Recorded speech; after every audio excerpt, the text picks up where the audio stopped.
आप लोगों को पता तब चलता जब वहाँ पे नेट ऑन होता, क्योंकि लोग लाइव जाते क्योंकि सबके कैमरे ऑन थे। और वहाँ उस प्रोटेस्ट का रूल ही था कि आप अपने कैमरे ऑन रहिए, क्योंकि आपके साथ कुछ भी इलीगल होता है। बट उन्होंने नेट ही बंद करवा दिया था, पूरी संसद, जंतर मंतर, इन्होंने हर जगह बंद करवा दिया। ये किसी भी क्राउड को एक साथ नहीं होने दे रहे थे, इन्होंने जगह जगह बैरिकेड्स लगा हुए रहे थे। और अगर कोई बैरिकेड्स तोड़ के जा रहा था तो भी वो लाठी चार्ज कर रहे थे। और कोई बैठ के प्रोटेस्ट कर रहा है संसद के पास, क्योंकि मैं संसद के पास थी, संसद के पास जो प्रोटेस्ट कर रहे थे उन पे बेफालतू में उन्होंने लाठी चार्ज किया, इन्होंने टीयर गैस फेंका है। जबरदस्ती ये प्रोटेस्ट जो कर रहे थे बच्चे, उनको पकड़ पकड़ के बसों में डाल रहे थे, लेके जा रहे थे। वो तो बात ये है कि सारे बच्चे एक साथ आ गए और उन्होंने उन्होंने बस को लेन जाने नहीं दिया, तो जबरदस्ती लेके जा रहे थे बसों को।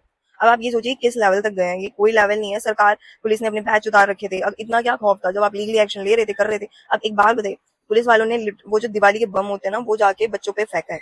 आप समझ रहे हो, किसी इंसान पे दिवाली के बड़े बड़े बॉम्ब, इतनी तेज तेज आवाज आ रही थी, वो बॉम्ब फेंका है इन्होंने। अगर वो इंसान सच में किसी पे पड़ जाता, या किसी को लगी भी है, बहुत ज्यादा लगी है, पड़ जाता, तो कितनी ज्यादा उनको चोट लग जाती। इन्होंने टीयर गैस फिकवाया, वो समझ जाते कि चलो उन्होंने फिकवाया और ये रोक रहे थे बस, बट इनको लाठी चार्ज का कुछ भी नहीं था।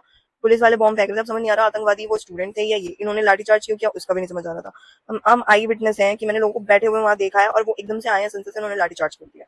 हमें भी पड़ी है। मुझे थोड़ी कम पड़ी है, मेरी फ्रेंड को पैर सूज गए, हम 2 बच्चे गए थे। लाइव कोई जा नहीं सकता था क्योंकि उन्होंने नेट बंद कर दिया था। और वहां पे जो भी हुआ है, जो वहां पे होगा, जो हम भी वहां गए हैं तो हमें दिख गया है कि वो कितना वर्स्ट हुआ है। चीजें बच्चों के साथ उन्होंने क्या करा है। और सबने बोला था गुलाब के फूल लेके जाओ पुलिस वालों के लिए। आप बताओ, जिन पुलिस वालों ने ऐसा किया है, वो ना इधर देख रहे थे ना उधर देख रहे थे किसको कहाँ लगेगी, और बस करे जा रहे थे। उसके लिए बंदे गुलाब के फूल लेके जाएंगे उनके लिए। वैसे भी बाकी चीजों में दिल्ली पुलिस कहीं होती ही नहीं है, वहां पे दिल्ली पुलिस सबसे आगे थी।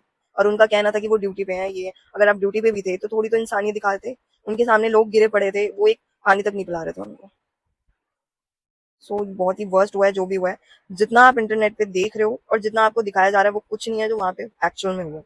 और सबसे बड़ी बात, मतलब जो प्रोटेस्ट कर रहे हैं वो तो स्टूडेंट है सारे, कोई ऐसे भी नहीं थे कि आतंकवादी थे या पुलिस वाले अपनी सेफ्टी में लाठी चार्ज कर रहे थे, ऐसा कुछ भी नहीं था। और वहाँ पे बहुत ज्यादा वर्स्ट सिचुएशन थी।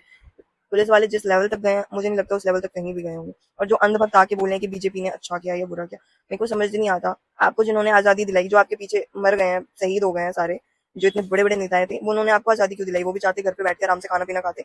आप भी आजाद नहीं होते, बैठे होते। क्योंकि अगर आपको लगता है उस प्रोटेस्ट में जाना जरूरी नहीं था, तो आप, जिन्होंने आपको आजादी दिलाई है ना, उनको भी आपको आजादी दिलाने की जरूरत नहीं थी, क्योंकि आप उस लायक ही नहीं हो कि सच के साथ खड़े हो सके और जो गलत हो रहा है उसके खिलाफ आप बोल सको। मैं इतना ही बोलना चाहूंगी आपको।